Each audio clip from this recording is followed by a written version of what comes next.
Eu sou adepto do seguinte, os grandes times têm que ter o sub-23 e disputar o estadual com o sub-23.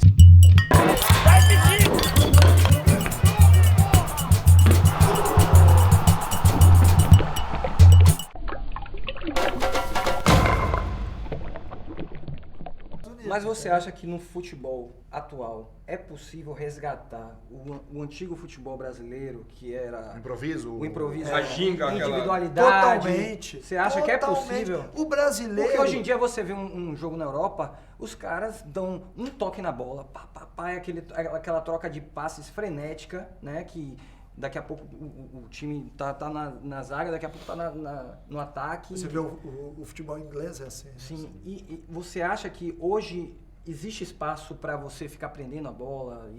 Ó, tem duas coisas aí que eu acho que são fundamentais. Uma é o seguinte, a Europa tem os melhores jogadores do mundo. Ela pinçou na África, na Ásia, na América do Sul, os melhores jogadores do mundo. Então isso torna o futebol que a gente assiste muito agradável. Você assiste Bayern de Munique e Schalke 04, você vê um grande jogo. Com africanos, com asiáticos, com sul-americanos, com a nata, né? A nata. Agora, assiste Getafe e Osasuna.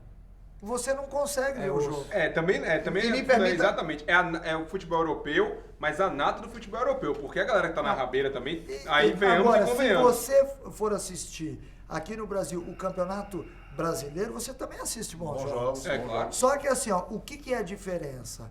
Na Europa joga-se até no máximo 20 graus. Entendi. Vai No jogar verão, 11 horas no verão da intertemporada manhã. lá. Agora vai jogar com 40 graus e pede pro atleta ter, não, bate lá e volta aqui. Chega uma hora que o cara quer ter a bola, que é para ele respirar. Porque ninguém consegue jogar num calor, numa atmosfera diferente. Vai jogar em Manaus. É difícil. 11 horas da manhã aqui em Salvador, como você jogar no Chapecoense, por exemplo. Não, e nós achávamos o que nesse jogo? Nós vamos arrebentar a Chapecoense que vem Santa no Catarina, frio. e perdemos o jogo. Sabe? Então, assim, ó, existe também uma outra coisa importante de ser falada. Assim, ó, na Europa, desde a base, esse conceito faz com que o jogo seja o mesmo. Aqui no Brasil, não. O cara do Sub-15 joga no 3-5-2, o do Sub-17 joga no 4-4-2, o do Sub-20 joga São no 4-5-1. conceitos dos treinadores, né, de cada divisão dessa, né? Tem. Mas isso não ajuda o garoto a ir se adaptando? Ajuda assim, ó, tem um período da formação onde você tem que passar todos os sistemas pro cara. Agora, exatamente pelo, assim, ó, vou te citar um exemplo. Vamos supor que o São Paulo, ele jogue no mesmo sistema há 10 anos como joga o Barcelona. A base dele tem que formar o jogador para jogar nesse sistema. Claro. Quando você não tem isso, você está à mercê da capacidade do atleta. O que é que você pensa dos estaduais? E o que é que você imagina na relação, assim, os estaduais precisam acabar, precisam diminuir, e o Campeonato Nordeste precisa crescer. O que é que você pensa em relação a isso? Ó, vou te citar um exemplo. Nós estamos vivendo hoje uma fase no futebol de negócios. O futebol hoje é negócio, não é mais aquela paixão que existia. Eu sou um cara que joga futebol até hoje porque eu gosto, eu me sinto bem e me dá um prazer acima do normal. Mas assim, nem todo mundo é assim, tá? Então, assim, ó, a partir do momento que o futebol movimenta 5 bilhões de reais por ano no Brasil, as equipes também começaram a entender que elas conseguem aumentar o orçamento delas a partir do momento que elas fazem parte disso. Então, assim, o salário do jogador é uma exorbitância. É uma exorbitância perto do mercado. Mas perto do que o futebol movimenta, é proporcional.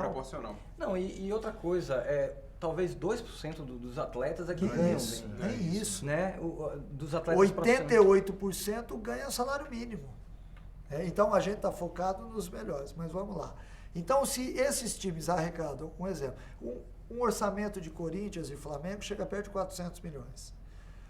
O orçamento de um time do interior de São Paulo, que é o estado que mais paga, chega a 2.800.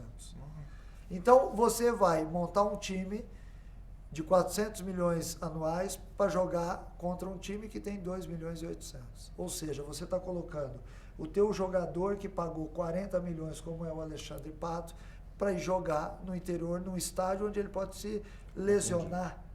Nós estamos falando de São Paulo, que tem os melhores estádios. Que é o melhor estadual. Vamos, inclusive. É, vamos mais forte. trazer para a Bahia. O Vitória tem um orçamento inferior a isso, mas perto dos times do interior, Bahia e abissal. Vitória, tem um orçamento 20 vezes maior, tá? Ou até mais. Sim. Então, esse orçamento é assim, o Vitória monta o time para jogar o Campeonato Brasileiro. E aí você tem que fazer uma viagem de 12 horas para botar este mesmo jogador que você investiu num campo onde você pode lesionar o jogador e o teu prejuízo é muito grande. Então, por isso, eu sou adepto do seguinte, os grandes times têm que ter o Sub-23 e disputar o estadual com o Sub-23. E isso ajuda na transição. Eventualmente, você coloca o seu time para jogar os jogos que você quiser. O Bahia e Vitória vão estar na Copa do Nordeste. Mas, eventualmente, tem um jogo importante, ou o treinador quer observar o time, coloca para jogar. Mas o Sub-23 tem que fazer frente aos times do interior. Porque você, além de assim, arrumar lugar para todos aqueles que você forma e dá oportunidade, você também tá fazendo mais uma escada. Porque hoje, do Sub-20 para o profissional, ficou uma distância muito grande. Eu fui Sub-20 no Guarani e subi com 19 para 20 anos. Hoje, com 17 anos, o menino já está no profissional, porque ele já é profissional. Já tem E aí, contrato de profissional, ele inclusive. queima etapas importantes e quando ele chega no profissional, ele está muito distante dos outros. Então, ele sozinho não tá avançando. E se eu perder 3 jogos? E se o cara não me segurar? E aí? Aí eu não sou mais Consigo jogador voltar? e não sou mais treinador. É.